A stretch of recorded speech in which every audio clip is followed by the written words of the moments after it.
अ, जसं आता तुम्ही म्हणालात, की काही जणांना मी आवडते, काही जणांना आवडत नाही.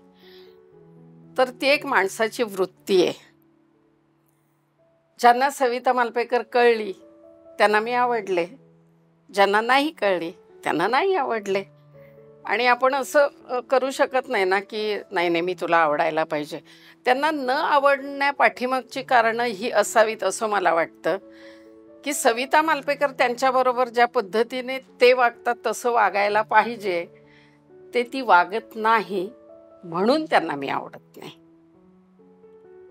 आणि ज्यांना मी आवडते, त्यांना त्यांच्यासारखं त्यांच्या वयानुसार अ, त्यांच्याबरोबर ज्या पद्धतीने मी वागायला हवं त्यांना आवडतं, म्हणून मी त्यांना आवडते. आणि एक आहे की मी सगळ्या वयांच्या लोकांबरोबर वागत असताना मी लहान पण होते, मी खूप तरुण पण होते, मी 18 वर्षाची होते, मी 16 वर्षाची होते, मी आता 67 वर्षाची आहे, तीही होते, मी 80 वर्षाची पण होते. ह्या सगळ्या हे होत असताना ना, म्हणजे मला वाटत नाही. आणि मी खरं सांगू का, की ज्यांना मी आवडत नाही, असं जे तुम्ही म्हणाला, तर ही माणसं आपल्या इंडस्ट्रीतली आहेत. महाराष्ट्र प्रेम करतो माझ्यावर आणि मला वाटतं, की हातावर मोजण्या इतकी माणसं प्रेम करत नाहीत ना. गेले उडत. मी नाही बघत. मी नाही विचार करत या लोकांचा. कारण माझ्यावर महाराष्ट्र प्रेम करतं आणि मला एक कलाकार म्हणून मला ते जास्त महत्त्वाचं वाटतं. महाराष्ट्रातनं खूप प्रेम मिळतं, आपलेपणा मिळतो. आणि कुठेही गेले ना मी, तरी माझ्याबरोबर असणारी माणसंही उपाशी राहत नाहीत, मी तर नाहीच राहत. आणि आपणहून माणसं येऊन, म्हणजे कुणाच्या घरात जरी आम्ही शूटिंग करत असलो किंवा काही करत असलो, तरी येऊन माणसं सांगतात, विचारतात, "मग हे प्रेम असल्याशिवाय का?" म्हणजे माणसं प्रेम करतात ना. त्याच्यामुळे जी कोणी करत नसतील, त्यांची कारणं वेगळी असतील. त्यांना वाटत असेल, की आपल्यापेक्षा सविता मालपेकर चांगलं काम करते, आपल्यापेक्षा छान दिसते किंवा आपल्यापेक्षा काय वागायला, असं काही काही असू शकतं ना. म्हणजे माणसाची जी वृत्ती आहे. आणि मला वाटतं मी इतकी वर्ष इंडस्ट्रीत काम करते, त्याच्यामुळे प्रत्येकाची वृत्ती कळली आहे. काही माणसं म्हणतात, की सविता मालपेकर चिडते पटकन. हे चिडण्यापाठीमागचं कारण कुणाला माहिती नसतं. आपण काय करतो माहिती आहे ना, कुठलाही माणूस आपल्याला न कळता आपण त्याच्याबद्दल बोलतो. हे अत्यंत चुकीचं आहे. तुम्हाला माणूस कळलाय का? तो आधी माणूस जाणून घ्या आणि मग त्या माणसाविषयी बोला, की तो माणूस वाईट आहे, तो असा आहे, तो तसा आहे. कुणीच वाईट नसतं. जन्माला येताना आई जेव्हा जन्म देते, तेव्हा ती पोटात आपल्याला शिकवत नाही, की तुम्ही वाईट वागा म्हणून किंवा तुम्ही वाईट व्हा म्हणून. जेव्हा आपण एक एक अनुभव येतात आपल्याला, आजूबाजूची परिस्थिती आपल्याला वाईट करते, असं माझं ठाम मत आहे. कुणीच वाईट नसतं. वाईट ठरून आपण जातो का? उद्या तुम्ही ऑफिसमध्ये गेलात, ठरवून जाता का तुम्ही, की आज ना भांडायचंच आहे आपल्याला, आज ठासायची आहे समोरच्याची? नाही, आपण ते करत नाही. आपण छान घरातनं चांगला मूड घेऊन जातो सगळं, आणि समोरच्या माणसाच्या डोक्यात काहीतरी वेगळं असतं. कदाचित त्याचा तो त्या दिवशीचा असणारा मूड असेल म्हणा, किंवा काहीतरी घडलेलं असतं म्हणून ती व्यक्ती आपल्या, पण शेवटी काय, ॲक्शन रिॲक्शन. आणि जर आपण रिॲक्ट झालो नाही समोरच्या माणसाच्या वागण्यावर म्हणा, किंवा तो ज्या पद्धतीने आपल्याबरोबर बोलतो त्या ह्याच्यावर, तर मग आपल्याला संवेदना नाहीत असं मला वाटतं.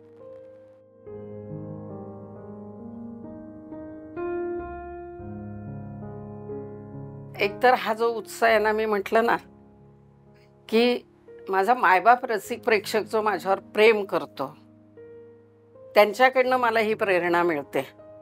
कारण जर माझ्यावर इतकं प्रेम करतात माणसं, तर तो उत्साह येतो आपल्याला काम करण्यासाठी. आणि स्वामींची कृपा आहे, बाप्पाची कृपा आहे आणि आई-वडिलांची कृपा आहे. त्याच्यामुळे मला सतत काम करत राहणे हे मला आवडतं. मला आजारपणाचा बाऊ केलेला आवडत नाही अजिबात. म्हणजे माझ्या शेजारी तुम्ही असला तर तुम्हाला कळणार नाही की मी 400 शुगर घेऊन काम करते तुमच्याबरोबर. अर्थात ही त्यांची कृपा आहे आणि छान वाटतं. आत्ता ह्या सेटवर केलंय, सेकंड हाफ याला दिलाय आणि रात्री तिकडे पळायचे. तर हे करत असताना मला बरेच जण म्हणतात, जसं आता तुम्ही विचारलं तसं, की एनर्जी येते कुठून. तर ती एनर्जी तुमच्याकडनंच माझ्याकडे येते. ते प्रोत्साहन मला मिळतं आणि मग मला वाटायला लागतं की मी अजून चांगलं करायला पाहिजे, अजून चांगलं करायला पाहिजे. माझी जबाबदारी वाटते की जर माझ्यावर इतकं प्रेम करतायत भरभरून माणसं, तर मी त्यांना काहीतरी चांगलं दिलं पाहिजे. माझ्या काम करण्यामुळे जर समोरचा एक क्षणभर का होईना त्याचं दुःख विसरत असेल, त्याच्या काही वाईट गोष्टी आयुष्यातल्या विसरत असेल, तर याच्यासारखं पुण्याचं काम नाही आहे. आणि मला वाटतं कलाकार मंडळी जेव्हा हे करतात, तर याच्यापेक्षा पुण्य आपण म्हणतो ते अजून काय असतं. म्हणून मला हे करायला खूप आवडतं. जसं तुम्ही म्हणा की आजारपणाच्या ह्याच्यातनं मी आत्ताच म्हटलं की मला बाऊ करायला आवडत नाही. आणि हे सगळं माझ्या घरातनं आलं आहे. म्हणजे की आमच्याकडे असे होतं की आपण उपाशी जरी असलो तरी आमच्याकडे असं सांगितलेलं होतं आई वडिलांनी की ह्या बोटाचं ह्या बोटाला कळता कामा नये.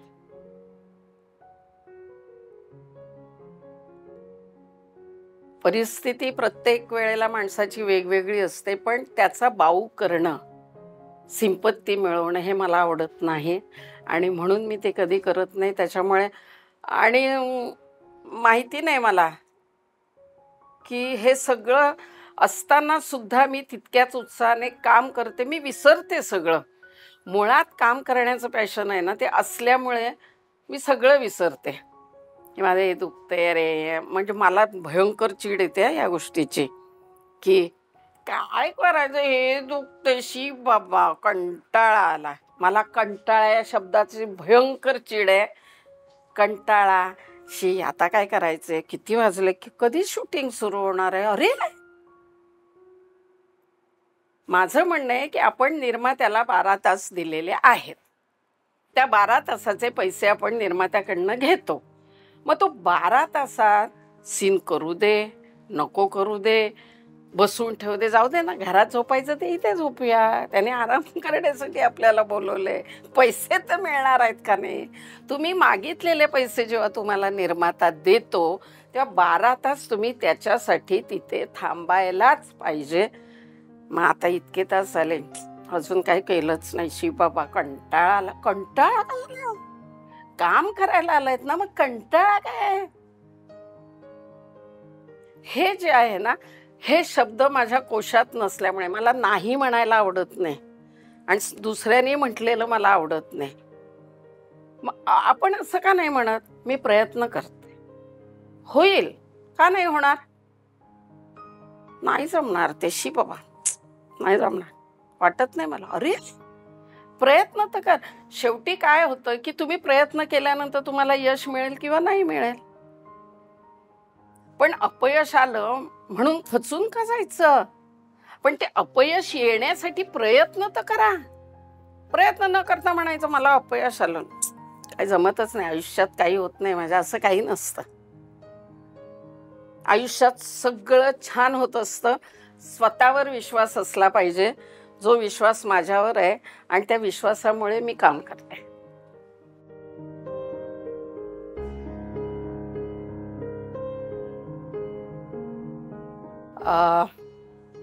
काकस्पर्श फिल्म माझे, म्हणजे मी म्हणते की काही गोष्टी आयुष्यातनं आपल्या नियतीने ठरवलेल्या असतात आणि जेव्हा नियतीने ठरवलेलं असतं ना, तेव्हा ती गोष्ट तुमच्या आयुष्यात होते. हा वेळ लागतो थोडाफार इकडे तिकडे, पण ती होते. म्हणून मी म्हणते की नेहमी स्वतःवर विश्वास असला पाहिजे की ही गोष्ट मला करायची आहे, ही गोष्ट मला मिळणार. काकस्पर्श ही फिल्म करायला मला 32 वर्ष वाट बघितली मी, पण ठाम विश्वास होता की असं काम कधीतरी आपल्याला करायला मिळेल आणि ते मिळालं. ते माझ्याकडनं काढून घेण्याचाही प्रयत्न बऱ्याच जणांनी केला. इंडस्ट्रीतल्या आपल्या लोकांच्या सवयी वृत्तीप्रमाणे माणसं वागली.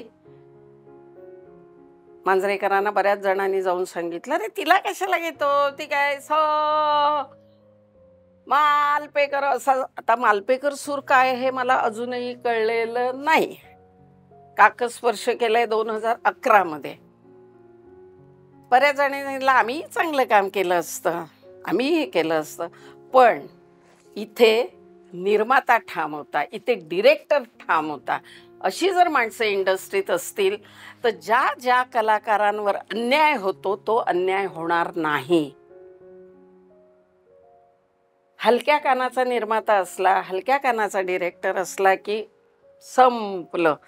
तिथे इतकं सांगितल्यानंतरही महेश मांजरेकर ठाम होते. आणि मी म्हणेन की हे एक छान पुण्याचंच झालं ना, की असा रोल करायला मिळणं म्हणजे 32 वर्ष जी वाट बघितली मी त्याचं चीज झालं. आणि असं काम करण्याचं पुण्य म्हणजे पूर्वीच्या बायकांनी काय काय सहन केलं असेल हे मला तो रोल करत असताना अनुभवता आलं. तर अशा छान माणसांबरोबर ना मला काम करायला मिळालं, हे खूप पुण्य माझ्या पदरात आहे. आणि दुसरी गोष्ट की कुणीही गॉडफादर नसताना मी इंडस्ट्रीत आले. 1976 साली मी आले. माझं पहिलं नाटक डार्लिंग डार्लिंग. राजा गोसावी हे माझ्या वडिलांचे मित्र. आणि लग्नाची बेडी ही बाकीची नाटक जेव्हा कोकणात व्हायचे तेव्हा राजापूरला ते नाटक प्रत्येक नाटक यायचं आणि प्रत्येक नाटकातले माणसं हे आमच्या घरी यायचे. त्याच्यामुळे लहानपणापासूनच ते थोडं थोडं थोडं थोडं असं हे झालं होतं. आणि जेव्हा राजाभाऊंना कळलं की माझे वडील गेलेत म्हणून, आणि त्याच्यानंतर राजाभाऊंचं एक नाटक होतं आणि राजाभाऊ आले होते आणि मला म्हणाले होते तू काम करशील का. तोपर्यंत मी ॲमेच्युअर ग्रुपला काम करत होते. आणि ते करत असताना जर समोरून संधी चालून आली तर मी नाही म्हटलं नाही, मी हो म्हटलं. आणि मी मुंबईला आले आणि माझं पहिलं नाटक राजा गोसावी, अशोक सराफ, नैना आपटे, मच्छिंद्र कांबळे ह्या दिग्गज कलाकारांबरोबर मी रंगभूमीवर पाऊल ठेवलं. हेही पुण्यच होतं माझं. आणि हे पुण्य पाठीशी असल्यामुळे मला त्यात छान काम करायला मिळालं. 400 प्रयोग केले त्यावेळेला डार्लिंग डार्लिंगचे. त्या मधुसूदन कालेलकरांचं नाटक, अरविंद देशपांडेंनी डिरेक्ट केलेलं नाटक. म्हणजे ह्या लोकांबरोबर आणि त्याच्यानंतर सांगू असं छान लोकांबरोबर डॉक्टर काशीनाथ घाणेकरांबरोबर काम करायला मिळालं हे केवढं मोठं पुण्य आहे. मधुकर तोरडमलांबरोबर खूप काम केलं, यशवंत दत्त बरोबर काम केलं, वंदना गुप्ते, भक्ती आपटे. म्हणजे हे पुण्यच म्हणेन मी की ह्या लोकांबरोबर मला काम करण्याची संधी मिळाली. आणि ते छान रोल म्हणजे उगाच काहीतरी यायचे जायचे असलं नाही. त्याच्यामुळे आजची सविता मालपेकर जी 48-50 माहिती नाही आता किती वर्ष झाली आहेत ती, पण अजूनपर्यंत काम करते. आणखी स्वामींना सांगते,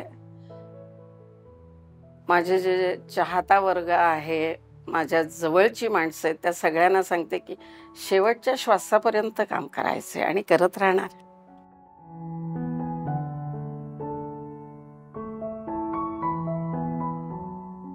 खूप आहेत, खूप आहेत.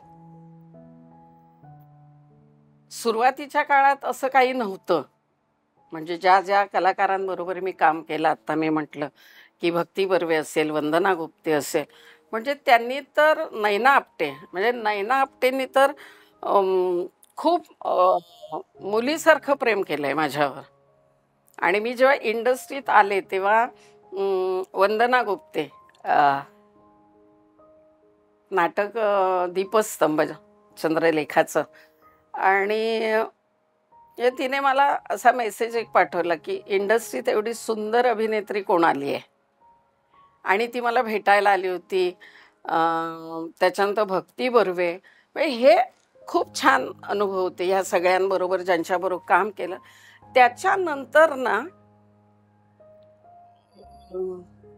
खूप आपण म्हणतो ना गॉसिप करणं, ग्रुपिझम व्हायला लागलं इंडस्ट्रीमध्ये की आणि मी नावं घेऊन बोलले ना, मी काही घाबरत नाही कोणाला, मला काय घेणं देणं आहे.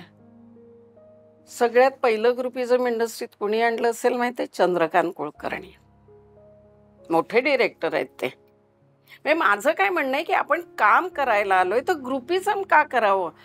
मग ना कुठेतरी ह्या गोष्टी खटकतात की ही माणसं छान आहेत, माणसं वाईट नाही आहेत ती, पण हे का करतात.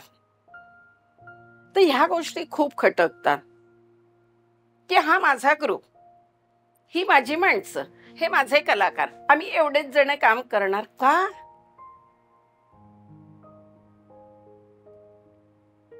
मी तिकडचा आहे म्हणजे माझे तिकडचेच कलाकार, हे नव्हतं पूर्वी. पूर्वी आणि तसं जर बघायला गेलं तर सगळ्यात कोकणातले कलाकार हे जास्त मराठी इंडस्ट्रीत आहेत. आपल्या नाटकात म्हणा, म्हणजे केशवराव दाते घ्या, इवन माधव गडकरी हा यांचा काही इंडस्ट्रीशी संबंध, पण अशी मधु मंगेश कर्णिक वगैरे ही कोकणातली माणसं आहेत सगळी. म्हणजे ह्या माणसांनी कधी ग्रुपिझम केलं नाही, काही नाही. मग आपल्या इंडस्ट्रीत ग्रुपिझम प्रकार का आला, हे करण्याची गरज कुणालाही, म्हणजे जसं मी चंकूचं नाव घेतलं म्हणा किंवा कोणाचं घेतलं, तर ही गरज का वाटली ह्या माणसांना की आपण ग्रुपिझम करावं. आता तुम्ही म्हणाल कोणतरी की चंकू कुलकर्णीचं नाव घेतलं म्हणजे काय, मला तो नाटकात घेणार नाही, मला माहिती आहे. हे बोलले म्हणून तो घेणार नाही अशातला भाग नाही, कारण त्यांचं ठरलेले आहेत कलाकार, त्यांच्या पलीकडे जात नाहीत ते. त्याच्यामुळे मी बोलायला घाबरत नाही. आणि जर माझ्या इथे असेल ना नियतीने लिहिलेलं की चंकूने मला नाटकात घ्यावं, तर तो नक्की घेणार. कारण मी चंकूची सिरियल पण केलेली आहे, म्हणजे चंकूबरोबर काम केलं नाही असं नाही, पण वाईट वाटतं की इतके छान माणसं आहेत, ती आपले चांगले मित्र आहेत, मग हे असं का करतात. तर ह्या गोष्टी खटकतात. त्याच्यानंतर सतत एखाद्या आर्टिस्टबद्दल वाईट बोलत राहायचं का,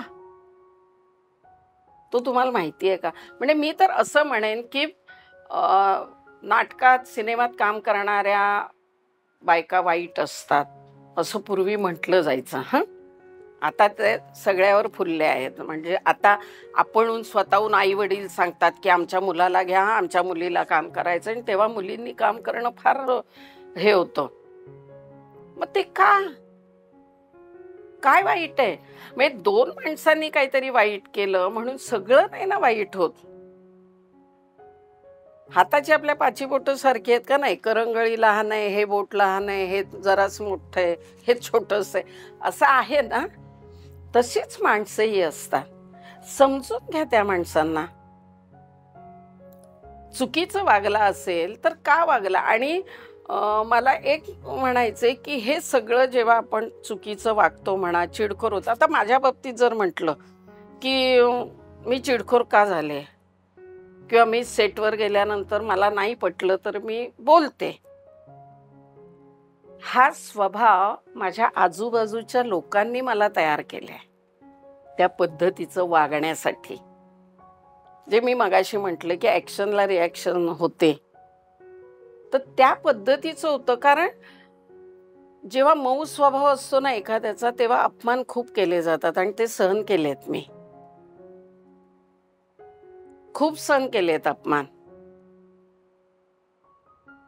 मग ते करत असताना एक क्षण असा आला की का का करायचं आपण सहन, आपण प्रामाणिकपणे काम करतोय, मग अपमान का सहन करायचे का. तर तो म्हणजे एक अभिनेत्री तर असं म्हणाली होती, फोटो काढायला आपण उभं राहतो ना, तसं फोटो काढायला उभं होतं.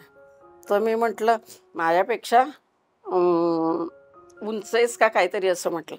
नाही, अभिनयाची पण उंची आहे माझी, असं तेव्हा म्हणाले होते ते. म्हटलं अभिनयाची उंची. आणि मग त्या क्षणी ठरवलं की याच्याही पेक्षा उंच जायचंय आपण. ती संधी मला स्वामींनी दिली. आणखीन तुमच्या समोर आहे, काकस्पर्श आहे, मुळशी पॅटर्न आहे. तर ह्या काही गोष्टी आहेत ना की तुम्ही पटकन एखाद्याचा अपमान करू नका, एखाद्याला कमी लेखू नका. जसं आपण म्हणतो की कपड्यावरनं आणि चपलांवरनं माणूस काय आहे हे ठरवलं जातं ना, ते ठरवू नका. ती व्यक्ती काय आहे हे बघा. म्हणजे जसं मी म्हटलं की कोण जर म्हणालं की अरे ती काय अशी खूप सवय आहे, ती काय जाते, अरे जाते म्हणजे काय, बरं ती जात असेल, कुणाही बरोबर जात असेल, तुमच्या बापाचं काय जातंय, बरं तुम्ही काय नातेवाईक लागताय का विचारायला, का तुम्ही घरी जाऊन तिचं महिन्याचं धान्य भरणार आहात? नाही. 1 तारखेला वाणी जेव्हा दारात येतो तेव्हा ते बिल आपल्याला भरायचं असतं. 12 वाजता जेव्हा भूक लागते ना, तेव्हा ती भुकेचं अन्न स्वतःलाच हे करावं लागतं. ते येत नाही कुणी, शेजारच्यांनी नावं ठेवू देत, नातेवाईक नावं ठेवू देत, किंवा आपल्या आजूबाजूला असणारा मित्रपरिवार. नावं ठेवणारी माणसं कोण असतात सगळ्यात पहिली? मित्रपरिवार आणि नातेवाईक. कारण ह्यांना दुसरं कामच नसतं. काय म्हणताना म्हणजे काय बापरे, मिठ्या तर अशा मारतात ना की काय म्हणजे ओतूच जातं प्रेम. पाठ फिरली की काय भेंचत काय काय दाखवते, अरे नका ना, असं नका वागू रे. तोंडावर एक बोलायचं, पाठ फिरली की हे करायचं कशासाठी? हिम्मत असेल ना तर माझं म्हणणं आहे तोंडावर बोला. म्हणजे समजा उदाहरण की एखादी मुली एखाद्याच्या प्रेमात पडते, किंवा उद्या मी जर एखाद्याच्या प्रेमात पडले, आत्ता नाही ह्याच्या आधी, तर तुमची हिम्मत का नसते की हो तो मला आवडला, मी गेले त्याच्याबरोबर, काय म्हणणं आहे तुझं? हे नाही जायचं सगळं, हो असं असतं, छे आम्हाला काहीच माहिती नाही, हो शी काहीतरीच सांगते तो, सगळं माहिती असतं, सगळं केलेलं असतं, मग हे नाटक कशाला करता? म्हणजे की दुसऱ्याला वाईट, तू वाईट आहेस, मी चांगली आहे, हे जे अशा पद्धतीने वागतात ना, ह्याची चीड येते भयंकर. असेल तोंडावर बोला ना. म्हणजे माझं म्हणणं आहे की माणसाने स्पष्ट असावं, आणि स्पष्ट असणं आणि स्पष्ट बोलणं म्हणजे तुम्ही वाईट आहात किंवा म्हणजे तुम्ही भांडखोर आहात असं नाही होत ना. उलट माझं तर म्हणणं आहे की स्पष्ट बोलणारी माणसं ही प्रेमळ असतात, मनाने खूप छान असतात. पण ते काही काही माणसांना कळायला वेळ लागतो, आणि जेव्हा कळतं तेव्हा ती वेळ निघून गेलेली असते. तर अशा खूप गोष्टी खटकणाऱ्या आहेत इंडस्ट्रीत. आता आपण सिरियलमध्ये काम करतोय. पूर्वी जेव्हा आपण सिरियलमध्ये काम करायचो तेव्हा असं नव्हतं. परडेचा अर्थ असा होता की संध्याकाळी पाकीट दिलं जायचं, म्हणून तो परडे जो शब्द आहे का नाही आत्ता, जो 3 महिन्याने वापरला जातो, त्याचा अर्थ असा होता की संध्याकाळी पाकीट देणं. हा परडेचा म्हणजे जे आम्हाला माहिती, हा आत्ताच काय मला माहिती नाही, आत्ताच्या ह्याच्यात म्हणजे 3 महिने म्हणजे तो परडे, असं ते गणित आत्ता ती झालेली आहे. मेहनत करतो आपण. पूर्वी कसं होतं की 8 तास, 9 ते 6 असं होतं. ठीक आहे की आता सगळंच बदलत चाललेलं आहे, त्याच्यामुळे होतं. पैसेही बदललेले आहेत, बऱ्यापैकी पैसे आत्ता मिळत आहेत सगळ्यांना, छान कामं मिळत आहेत कलाकारांना. पण हे जे झालेलं याच्यावर कोणी बोलत नाही यार. मेकअप रूम मध्ये सगळं जे काय ते, काय प्रोडक्शन आहे, काय जेवण आहे यांचं, हे असलं काय जेवण असतं काय, काय देतात जेवायला, चांगलं तरी द्यायचं, हे सगळं मेकअप रूममध्ये. मग सविता मालपेकर सारखी असते का नाही, ती बाहेर येते, मग त्या प्रोडक्शनला बोलवते, मग तो प्रोडक्शनवाला येतो, काय जेवण देत आहे, बरं सविता मालपेकरशी ह्या जेवणाचा काही संबंध नसतो. ती घरनं डबा घेऊन येते, त्या डब्यात 10 माणसं जेवतात वगैरे सगळं असतं. पण काय आहे, सविता मालपेकरला सवय आहे दुसऱ्यांसाठी बोलायची, मग ती बोलते आणि थोबाडावर आपटते.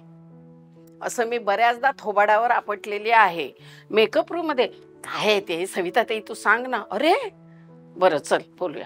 मग मी बोलवायचं, निर्मात्याला बोलवायचं, काय जेवण, म्हशीला आंबून दिल्यासारखं नका देऊ, माणसं खातील असं द्या जेवण, पोळी घशाखाली जाईल अशी पोळी द्या, एक भाजी द्या, ताक द्या, रोज स्वीट डिश नकोय, आम्ही आमच्या घरी स्वीट डिश रोज नाही खात.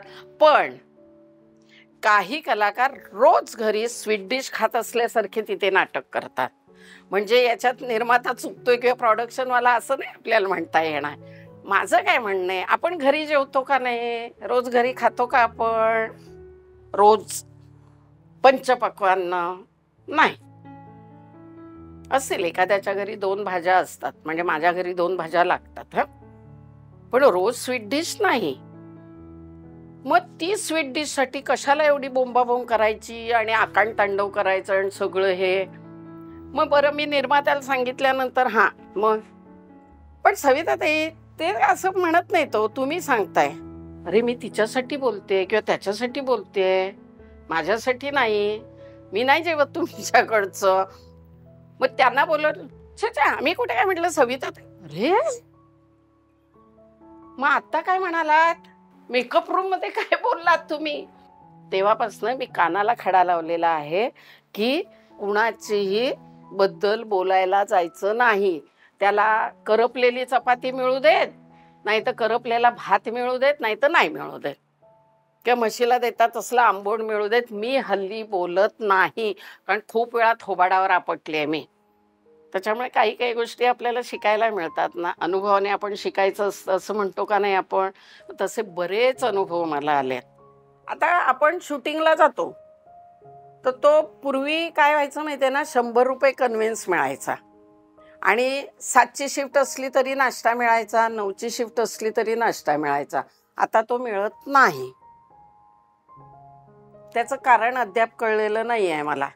माझं म्हणणं हे आहे की तुम्ही 1000 रुपये देऊ नका, 500 रुपये तर द्या.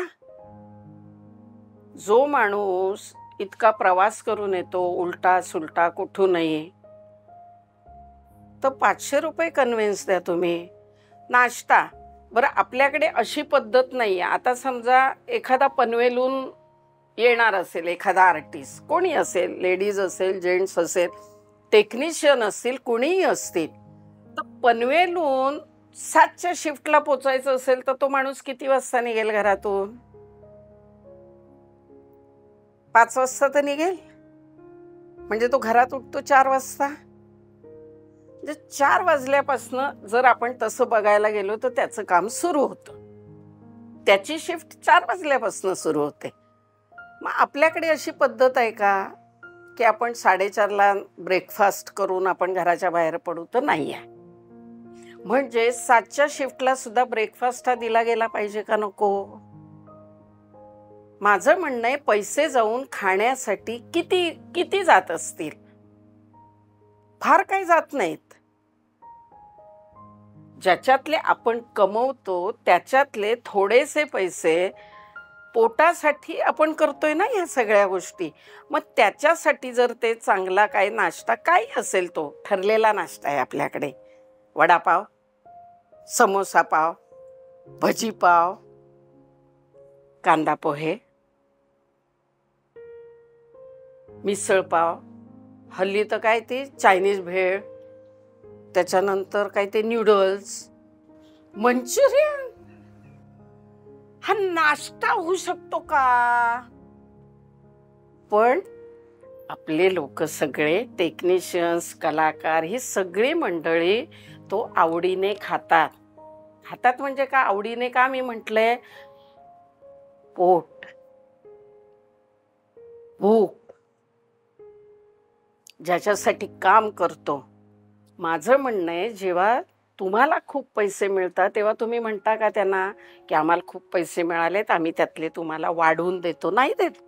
इतकं कुणी नाही आहे प्रामाणिक की मला मिळालेत म्हणून मी त्यातले पैसे तुम्हाला द्यावेत, असं कुणी करत नाही. मग निदान मला या माध्यमाद्वारे, आत्ता जे मला तुम्ही बोलण्याची संधी दिली आहे त्या माध्यमाद्वारे मला हे सांगायचंय की माणसाचं पोट जर शांत राहिलं ना, पोट शांत असलं की हे शांत राहतं, आणि हे शांत जेव्हा असतं ना तेव्हा काम उत्तम होतं. आणि एखाद्या कलाकाराकडनं, टेक्निशियन्सकडनं, कुणाकडनंही जर तुम्हाला काम काढून घ्यायचं असेल तर हे शांत ठेवा.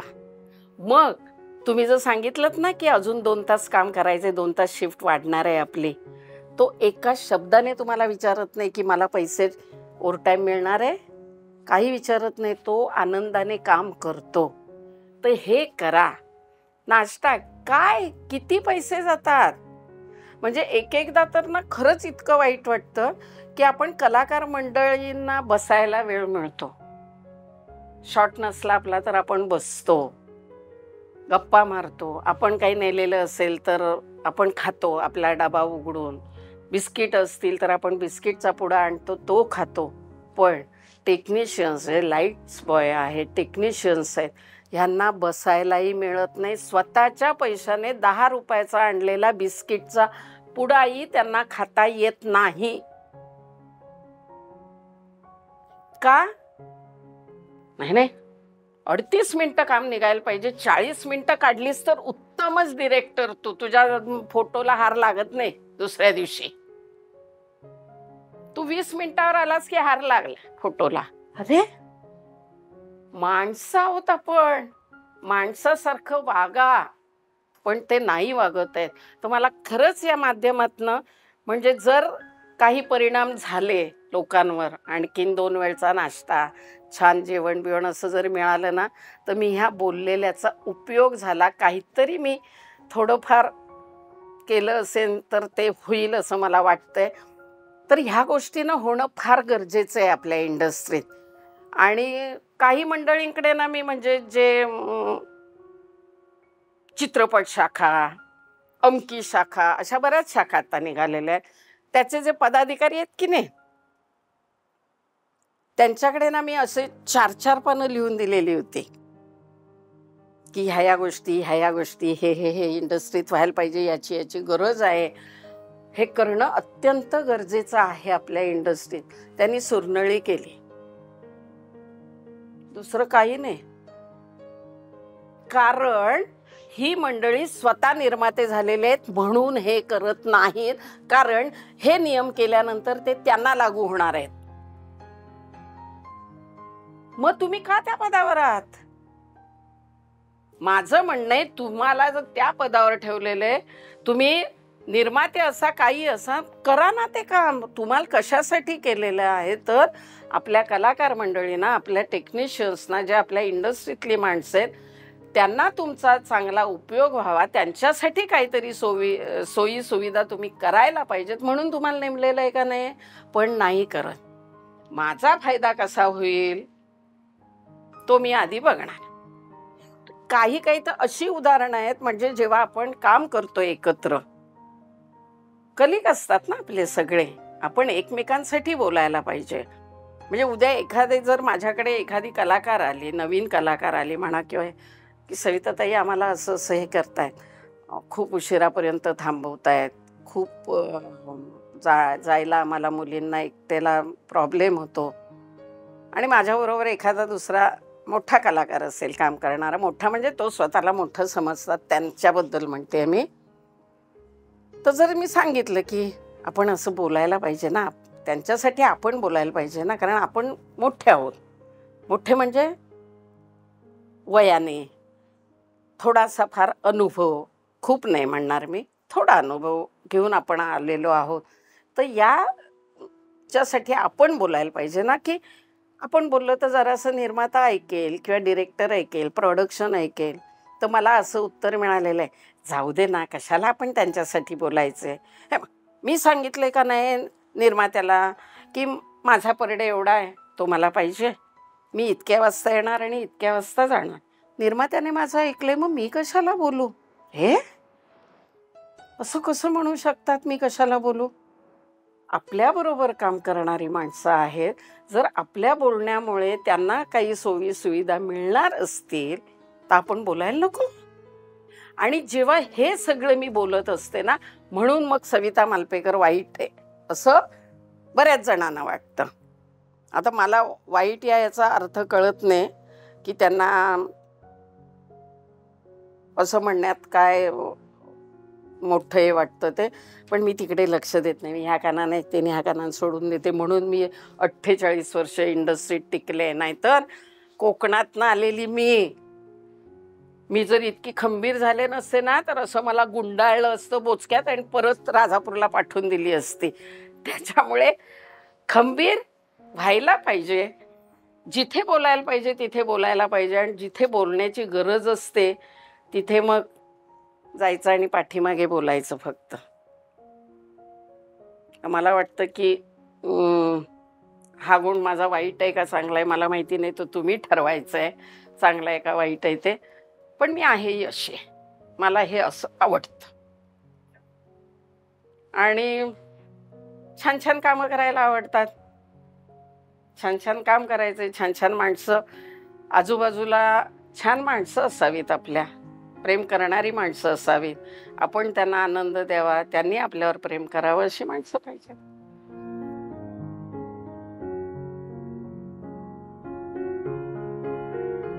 किरण माने हे माझं लेकरू आहे.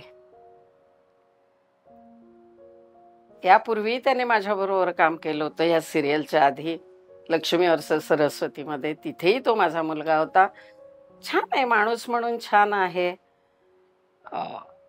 मला काही त्याचा वाईट अनुभव आलेला नाही. पण तो ज्या पद्धतीने रिॲक्ट झाला आमच्या सेटवर, आणि एक लेकरू म्हणून मी ना त्याला सांगितलं होतं की किरण, म्हणजे मी नेहमीच ज्या सेटवर आधी जाते तेव्हा मी प्रोडक्शनला सांगते आणि कलाकारांना एकत्र बसवते आणि सांगते की सेटवर झालेल्या गोष्टी, जेव्हा आपण वर्ष एकत्र काम करतो, आपण आपल्या घरच्या लोकांपेक्षा आपण सेटवर आपल्या जे आपले कलाकार आपल्याबरोबर काम करत असतात त्यांच्याबरोबर आपण जास्त असतो. त्याच्यामुळे जे काही वाद होतील, जी काही भांडणं होतील, भांडं लागणार, सगळं होणार, एकमेकांच्या मानेवर बसणार आपण, सगळ्यांना सगळी मतं पटतात असं पण नाही आहे. पण ते त्या सेटवरच, तिथल्या तिथे ते सेटचा दरवाजा उघडून बाहेर जाता कामा नये, आतमध्येच सगळं मिटायला पाहिजे. किरणच्या बाबतीत असं झालं की काय होतं माहिती आहे ना, हल्ली अर्ध्या हळकुंडाने पिवळी होणारी माणसं फार आहेत. स्ट्रगल फार नसेल केलेलं, किंवा पटकन एखाद्याला चांगला रोल मिळून जातो, चांगले, मग ते ना कुठेतरी वाटायला लागतं हा जो मी आहे ना फार वाईट आहे. म्हणजे वाईटही म्हणता येईल आणि चांगला पण आहे. मी आपण कसा उच्चारतोय, खूप वेगवेगळे अर्थ निघतात ना मी मधून. मी कसा उच्चारते त्याच्यावर अवलंबून असतं. तो जो एक मीपणा आहे ना वेगळा एक, तो आपल्यात भिनला की फार गोष्टी आजूबाजूच्या वाईट व्हायला लागतात, वाईट घडायला लागतात. तर तो मीपणा येता कामा नये, किंवा तो मी कशा पद्धतीने मी त्या मीला घेऊन जायचं पुढे हे कळलं पाहिजे. कदाचित ते किरणच्या बाबतीत थोडंसं चुकलं की त्यालाही कुठेतरी वाटलं असेल. सिरियल आमची जोरात चालली होती, सगळे बरं. त्या काळात काय काय घडामोडी होत होत्या हे मला कळत नव्हतं, पण कुजबूज आणि हे बाकी आपल्याला कळतं ना, एक बॉडी लँग्वेज मधनं कळतं की काय चाललंय नक्की, काय होतंय सेटवर. किरण माने पूर्ण बरोबर आहे असंही मी म्हणणार नाही, आणि किरण माने पूर्ण चुकीचं आहे हेही म्हणणार नाही. ज्यांच्या बरोबर किरण मानेचे वाद झाले ती माणसंही पूर्ण बरोबर आहेत असंही मी म्हणणार नाही, कारण टाळी शेवटी एका हाताने नाही वाजत. म्हणून जे मी म्हटलं की माणूस काय आहे आधी कळलं पाहिजे आणि मग आपण त्याच्याबद्दल बोललं पाहिजे. पण त्यावेळेची परिस्थिती अशी होती ना की जे मी बोलले, किरण रिॲक्ट झाला ना तो फार वेगळ्या पद्धतीने झाला. ते जर झालं नसतं तर काही झालं नसतं. तो रिॲक्ट होताना खूप वेगवेगळ्या पद्धतीने रिॲक्ट होत गेला. एक तर पहिली गोष्ट की राजकारणातल्या माणसांकडे गेला तो, मग त्या माध्यमातून तो खूप वाईट बोलायला लागला, जे त्यांनी ते करायला नको होतं. कारण तो अत्यंत हुशार आहे, त्याचं बोलणं, त्याचा अभ्यास, खूप हुशार आहे तो मुलगा. पण आपण म्हणतो ना की कुठेतरी माणसाची ती एक वेळ येते, माणूस चुकतो आणि तसा तो चुकत गेला. आणि शेवटी काय होतं माहिती आहे ना की त्या सिरियलमध्ये एक मी मोठी होते. मोठी म्हणजे वयाने नाही हा, मी वयानेही अजून 25 वर्षाची आहे.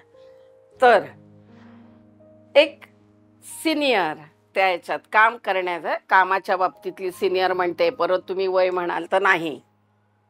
तर कुठेतरी असं वाटलं की सगळ्यांना घेऊन आपल्याला बरोबर जायचंय. हे एक आर्टिस्ट आहेत, ते आहेत, निर्मात्याने इतका पैसा घातलेला आहे. बरं, आमच्या ज्या निर्मात्या त्या सिरियलच्या होत्या, अत्यंत म्हणजे की मगाशी जसं तुम्ही म्हणालात की पुण्य आणखीन काय काय, तर तसं एक पुण्य मला ते मिळालं. आमची निर्माती मुलगी झाली होती, ती खूप शांत, खूप शांत. पण जेव्हा काय होतं ना, शेवटी माणूस आहे ना, रिॲक्ट होणार. तुम्ही जशी ॲक्शन करता त्याच्यावर ती जर रिॲक्ट नाही झाली तर मग परत असंही माणसं म्हणतात त्यांची चूक आहे ना म्हणून शांत आहेत. असं नसतं. शांत राहण्यापाठीमागची खूप कारणं असतात. म्हणजे त्याला बोलता येत नाही अशातला भाग नसतो. तर त्यावेळेला ना हे असं झालं. मी आजही म्हणेन की ते माझं लेकरूच आहे किरण. फक्त किरण चुकला रिॲक्ट होण्यात, चुकीच्या पद्धतीने रिॲक्ट झाला. सेटवरही तो डिरेक्टरच्या अंगावर गेला, डिरेक्टरला शिव्या दिल्या त्याने. हे चुकीचं होतं. आणि दुसरी गोष्ट की जसं मी सारखं म्हणते की माणसाने तोंडावर बोलावं, पाठीमागे बोलू नये. तुला खटकलं तोंडावर सांग ना की हे चुकीचं आहे किंवा तू हे का बोललायस मला. काय माहितीये ना की ह्याने सांगायचं, त्याने सांगायचं, त्याने सांगायचं आणि मग मी त्याच्यावर रिॲक्ट व्हायचं, तर हे चुकीचं आहे. आणि हे जे आपण रिॲक्ट होतो ना त्याच्यामुळे मग बाकीच्या गोष्टी घडत जातात. तर किरणच्या बाबतीत ते झालं. खरं झालंय, चुकीचं झालं. तो थोडाफार नम्र झाला असता, त्याने केलं असतं, कारण काम तो अप्रतिम करत होता. आमचा ग्रुप छान झाला होता, सगळेच आम्ही खूप मजा करत होतो, खूप छान काम करत होतो. आणि हे जेव्हा असं चालत असताना पटकन असं काहीतरी आपण वागायचं चुकीचं, टोमणे मारून बोलायचं आणि ते इथे किरण चुकला. तर मी किरणला सांगेन या माध्यमातनं, तू खूप गोड आहेस, तू चांगला आहेस, तू हुशार आहेस, परत अशी चूक करू नकोस रे राजा. हा माझ्या लेकरा, परत चुकू नकोस. असा खूप छान काम करायचंय आणि तू म्हणाला होतास की तुलाही शेवटच्या श्वासापर्यंत काम करायचंय. मग असं वागून नाही होणार ना. आपल्याला शेवटच्या श्वासापर्यंत काम करायचं असेल तर छान वागायला पाहिजे. छान वागणं म्हणजे आपल्यावर होणारा अन्याय सहन करणं नाही. माझं म्हणणं आहे, स्वतःवर अन्याय व्हायला द्यायचा नाही आणि दुसऱ्यांवर होत असतानाही आपण बघायचं नाही. तर किरणच्या बाबतीत खूप बोलण्यासारखं आहे. आम्ही जेवढं काही शूटिंग केलं किंवा हे ते खूप मजा करत आम्ही केलं. वाईट वाटलं किरणला काढल्यानंतर, पण शेवटी स्वामींची इच्छा असेल, बाकीच्यांची इच्छा असेल, पण माझं छान काम करणारं लेकरू माझ्यापासून तेव्हा लांब झालं होतं. आणि मग मी म्हटलं नशीब पडला, दगड पडला नशिबावर, असं मी म्हटलं तेव्हा. पण काही इलाज नसतो. जसं मी म्हटलं की नियतीने काही गोष्टी ठरवलेल्या असतात, तसं त्याच्या बाबतीत झालं की नियतीने ठरवलेलं होतं की तुझा प्रवास इथपर्यंतच ह्या सिरियलमध्ये आहे, याच्यानंतर नाही. पण ह्या गोष्टी नुसत्या किरणच्याच बाबतीत झाल्यात असं नाही होत. बऱ्याच कलाकारांच्या बाबतीत होतं, तर ते होता कामा नये. म्हणून मी नेहमी म्हणत असते की प्रोडक्शनने तुम्हाला काय सांगितलंय याच्यावर विश्वास ठेवू नका. एखाद्या माणसाबद्दल उद्या सविता मालपेकर असं असं प्रोडक्शन बद्दल बोलली, हे जर एखाद्या निर्मात्याला कळलं, त्या प्रोड्युसरला कळलं किंवा चॅनलला कळलं, समोर बोलवा, विचारा, हे खरं आहे, खरं असेल तर सॉरी म्हणायचं, संपतं. इंग्रजांनी आपल्याला खूप छान शब्द दिलाय, सॉरी. असं म्हटलं की माणूस शांत होतो का नाही समोरचा. पण त्याच्याबरोबर चुकलं नसेल तर त्यालाही उत्तर आपल्याला देता आलं पाहिजे. जसं मी म्हणते की माझं चुकलेलं असेल तर मी 10 वेळा सॉरी म्हणेन, आणि चुकलेलं नसेल तर वरनं कोणाचा बाप आला तरी मी म्हणत नाही. का म्हणायचं? चुकलं नसेल तर का म्हणायचं, पण चुकलं असेल तर ते मान्य करण्याची तुमची ताकद असली पाहिजे, जी नाही आहे. बऱ्याचशा जणांकडे ती नसते आणि मग सगळे घोळ होत जातात. बऱ्याचदा आपल्याकडे असं होतं की प्रोडक्शनने सांगितलं. काय होतं की प्रोडक्शन जे सांभाळणारा एखादा एक व्यक्ती असते ना, कुणी असेल मग ती. उद्या मी असेन आणि कोणी असेल, मी काय करायचं, माझी खुर्ची टिकवण्यासाठी मी निर्मात्याला जाऊन सांगायचं. ते असं असं म्हणत होते, तो कलाकार असं असं करतो, त्रास देतो. अरे, तुम्ही बघा प्रत्यक्ष त्या कलाकाराला बोलवा, त्याच्याशी बोला आणि विचारा त्याला. खरं असेल तर त्याच्यावर निर्णय घ्या काहीतरी, पण असं पटकन काढून टाका, त्याच्या फोटोला हार घाला, हे चुकीचं आहे. कलाकार काय, टेक्निशियन्स काय, कुणीही असतील तर, इव्हन हल्ली डिरेक्टरच्या बाबतीत पण होतं. 4 एपिसोड करताना एक डिरेक्टर असतो, 5व्या दिवशी कुठला तरी वेगळाच डिरेक्टर दिसतो.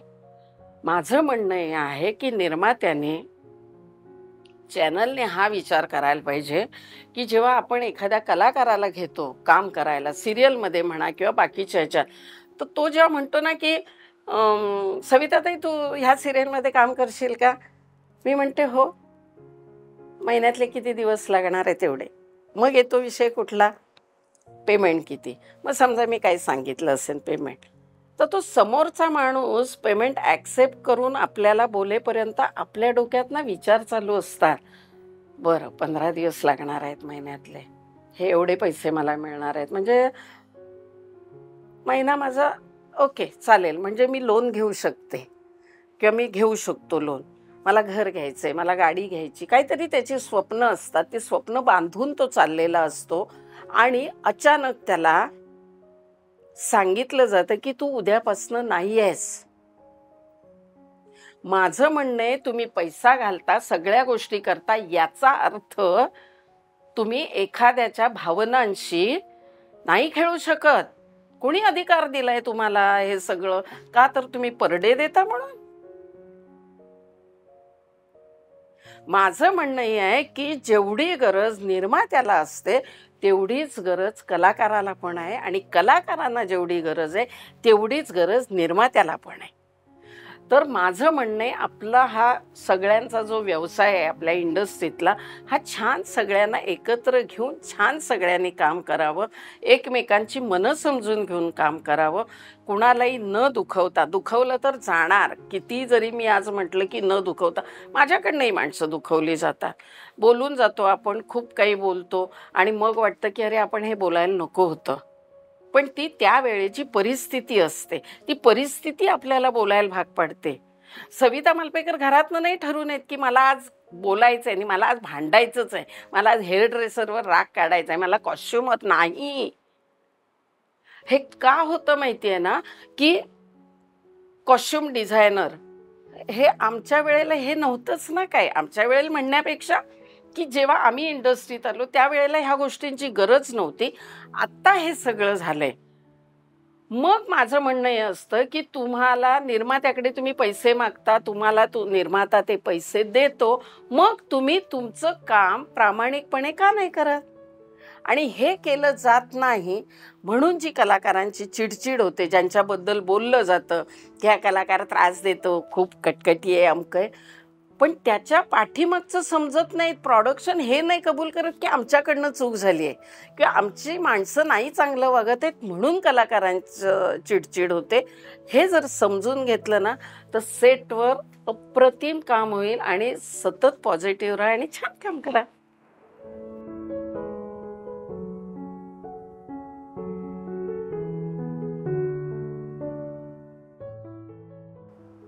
दिलदार,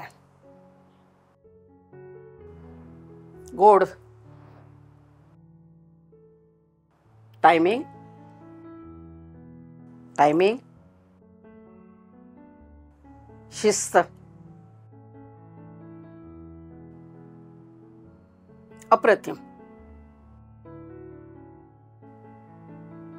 हॅट्स ऑफ. अप्रतिम, खूप छान.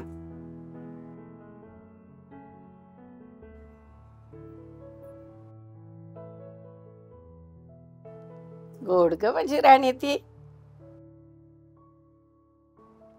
उत्तम, खूप छान, फारच गोड.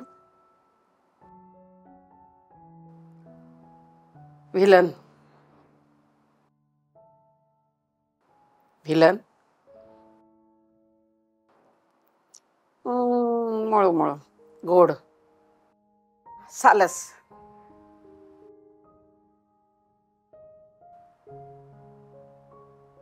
छान.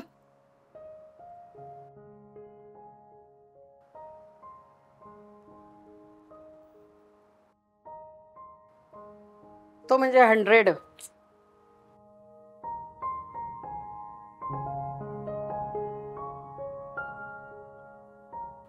आउटडोर असल्यानंतर करणार काय?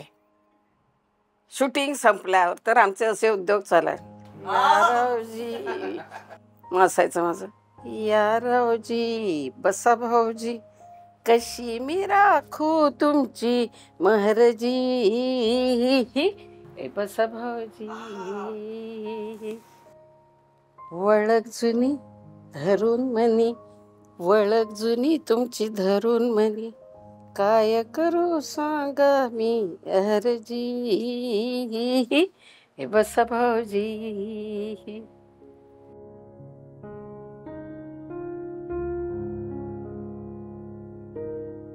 त्या शुभेच्छांमध्ये एक म्हणायचं राहिलं, आरोग्य उत्तम राहू दे, म्हणजे मी शेवटच्या श्वासापर्यंत काम करणार. कारण आरोग्य उत्तम असेल तर आपण काही करू शकतो. म्हणून शरीराने साथ द्यायला पाहिजे. सगळ्यांनी आपलं शरीर सांभाळा, आरोग्य उत्तम ठेवा, व्यसनं कमी करा आणि अशी व्यसनं करा की ज्या व्यसनांमुळे इतरांना त्रास होणार नाही, अशी व्यसनं करा. आणि खूप काम करा, खूप मजा करा, खूप पैसे कमवा. आणि मुंबईत मराठी माणसांनी खूप काहीतरी केले असं लोकांना दिसू दे. मराठी इंडस्ट्री कुठेही कमी नाही, हेही लोकांना कळू दे.